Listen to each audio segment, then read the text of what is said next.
All right, hello at-home learners. Today we're going to be doing activity number 3, which is going to be focused on 2-point perspective. We're going to start by putting the horizon line at 4 1/4 inches, just as we did before. Remember, in order to get this measurement accurate, you'll need to measure it on both sides. You'll notice I'm switching between a wooden and a clear ruler. Partially that's due to my camera setup, partially it's due to the fact that some of you stated at the house that you didn't have a clear ruler. So I'm doing it both, using both so that you can see. So here's our horizon line at 4 1/4 inches down from the top of the paper. We're still going to mark the center point of the paper, which in this case is going to be at 5 1/2 inches. And we want to label it CP. I'm then going to add the vanishing points. Now for this measurement, we're going to measure 1/2 inch away from the left edge of the paper, and I'm going to label that VP1, and 1/2 inch away from the right side of the paper, I'm going to label that VP2. I'm going to then come back to the center point, and for this particular assignment, 1 1/2 inches will be the critical measurement. So I just lined the 3 up on my center point. Again, I'm going to make sure that my ruler is perpendicular to the horizon, and I'm going to measure up 1 1/2 inches, and then I'm going to draw a 1 1/2 inch long line. Okay, so the distance from here is 1 1/2, and the distance from the long line is 1 1/2. So this is going to be our center point, or our center line rather. In 2-point perspective, rather than looking at the front of the box, we're looking at the box on a corner, and we're going to see the front, the side, and in this case we'll see the bottom because it's actually above the horizon. Now, because there'll be some erasing involved, I'm going to switch to a drafting pencil. This is a 4B, so it's going to still be rather dark. It just won't be as dark as the Sharpie pen I was just using. So again, all lines that go back into space must go to a vanishing point. But in this case, because it's 2-point perspective, everything on the left of the center line will go to vanishing point 1, and everything on the right will go to vanishing point 2. So you're going to get this inverted or upside down V shape. So just like that. Now, we're going to call this the baseline. So these are the baselines. And again, the measurement that we want here, the critical measurement, is 1 1/2 inches. So I'm going to measure 1 1/2 inches along the right baseline and mark it. I'm going to measure 1 1/2 inches along the left baseline and mark it. Now, just like before when we were doing 1-point perspective, the sides of the box still need to be straight up and down. So how do we ensure that? Well, I'm going to line up the top edge of my ruler with the top edge of my paper. I'm going to draw the side of the box straight down. I'm going to do the same thing on the other side. Line up the top edge of my ruler, the top edge of my paper, draw the lines straight down. This will ensure that the sides of the box are perfectly vertical. They're not kicked out into a W or collapse into a trapezoid. So, moving out from there, the trickiest part of 2-point perspective is either putting the bottom or the top on a box. In this case, it's the bottom because it's above the horizon line. So I like to refer to it like you're tying your shoes, like the first step in tying your shoes. The right corner will go to the left vanishing point. The left will go to the right.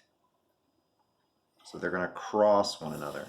So here we have the front, the side, and the bottom of this box correctly drawn in 2-point perspective. Now, we're going to move to this lower portion of the drawing, and we're going to practice what we just did. So again, I'm going to measure down 1 1/2 inches. This time I'm going to put a small dot. I'm going to set the ruler parallel to the horizon. I'm going to measure 1 1/2 inches to the left of that dot to make another dot, and 1 1/2 inches to the right of it. So if you look, now I have 3 dots 1 1/2 inches below the horizon and 1 1/2 inches apart. We're going to have 2 boxes down here, and these will serve as the center lines. So again, Make sure your ruler is perfectly vertical. Draw one line 1.5 inches long. We're going to forget this dot for now and move to this outer dot. And again, I need a line which is 1.5 inches long. Again, ensure the ruler is perfectly vertical.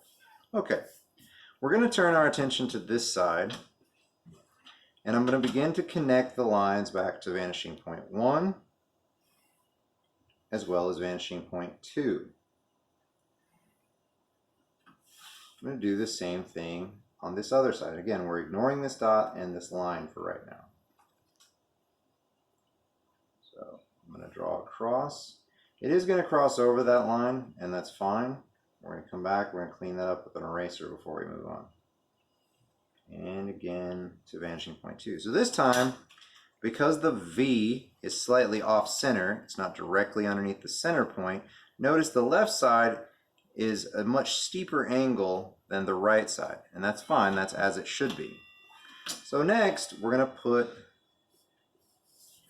the sides on this box. So again, we're going to measure along the baseline. So don't measure along the top, measure along the bottom. I'm going to measure over 1.5 inches on the left, and I'm going to measure over 1.5 inches on the right. Again, be very careful. Remember, measurement is math.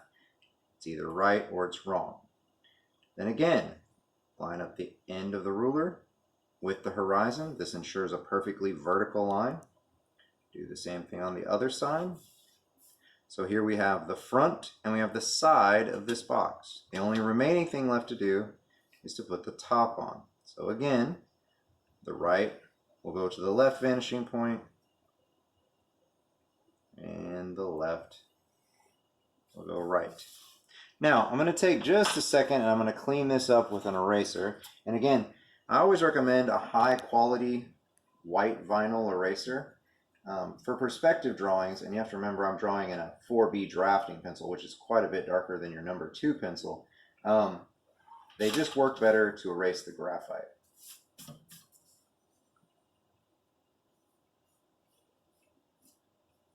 Now I want to be careful I don't erase this line in the process, because that's going to be the basis for our third and final box. Now, since there are only 3 boxes in activity 3, that makes them weighted pretty heavily at 33 points apiece. All right. Now, if you're quick with math, 33 times 3 is only 99. So as long as you have activity 3 in your heading, you'll get the final point to make it a 100. All right.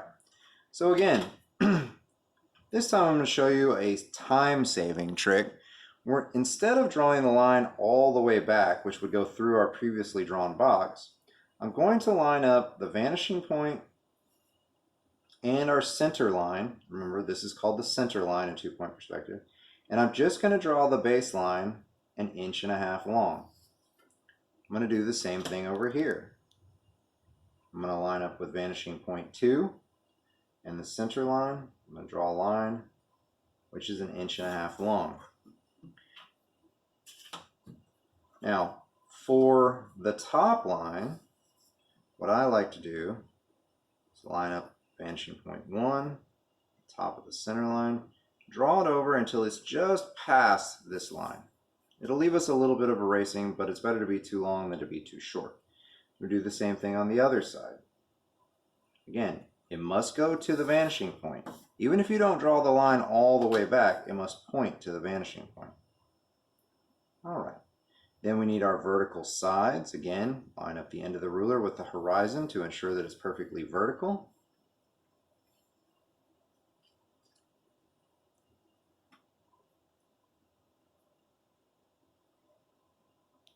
And before we move on, I'm going to take this opportunity, I'm going to clean up these extra little bits that we don't need anymore. All right, the only remaining thing to do in activity 3 is to put the top on this third and final box. And here again, as a time saver, I'm not going to draw the line all the way back. I'm just going to cross the center line. Now, I do realize that 2-point perspective is a bit more complicated than 1-point. But again, remember, you have the benefit of being able to rewatch, rewind, replay any part of this video in order to help you better understand it.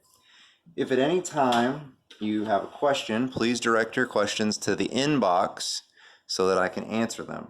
I'll do my best to help you out. Also, please be sure and leave comments as to the quality of the video, as this will help me improve the quality of future videos.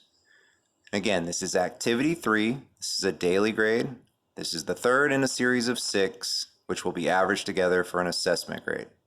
Thank you. Hope to see you soon.